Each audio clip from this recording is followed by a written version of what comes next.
Hi friends, நம்ம மீனம்மா வந்து வாத்தியாரோட சந்தைக்கு வந்துட்டாங்க. என்ன மீன் வச்சுருக்காங்க மீன் நிறைய இருக்கு. தாரேன் உங்களுக்கு. நல்ல மீன் எல்லாம் பாருங்க, கனவா மீன் நிறைய வச்சுருக்காங்க. கண்ணங்கோழி ஆலை, கோழிசாலை பாருங்க. கண்ணங்கோழி ஆலை மீன் சூப்பராக இருக்கும்.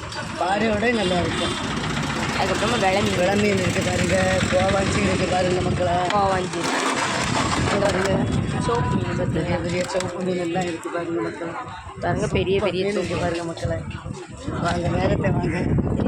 சோப்பு மீன் இருக்குது, புளி மீன் இருக்குது, கோவஞ்சி மீன் பாருங்கள். கோவஞ்சி மீன் இருக்குது, பாறை மீன் இருக்குது, பாறை இருக்குது, வாவல் பாறை. பாறை பாறை மீன். அதுக்கப்புறம் நெய் மீன் பாருங்கள், ஒரிஜினல் நெய் மீன். சரியா, ஒரிஜினல் நெய் மீன் இருக்குது. அதுக்கப்புறமா கிளாத்தி மீன் நிறைய இருக்குது. கிளாத்தி இருக்குங்களா? கிளாத்தி பெரிய பெரிய கிளாத்தி இருக்குது. சரியா ஃப்ரெண்ட்ஸ். கிழங்கு மீன் இருக்குது, பூ மீன் இருக்குது. சரியா ஃப்ரெண்ட்ஸ். இன்றைக்கி நம்ம மீனை மாட்டை பாருங்கள். வெரைட்டியான மீனெல்லாம் இருக்குது. சரியா ஃப்ரெண்ட்ஸ். வெரைட்டியான மீனெல்லாம் இருக்குது. வேன் உள்ளவங்க சீக்கிரமாக வந்து வாங்க. இந்த வீடியோ உங்களுக்கு பிடிச்சிருந்தா லைக் பண்ணுங்கள், கமெண்ட் பண்ணுங்கள், சப்ஸ்கிரைப் பண்ணுங்கள் ஃப்ரெண்ட்ஸ்.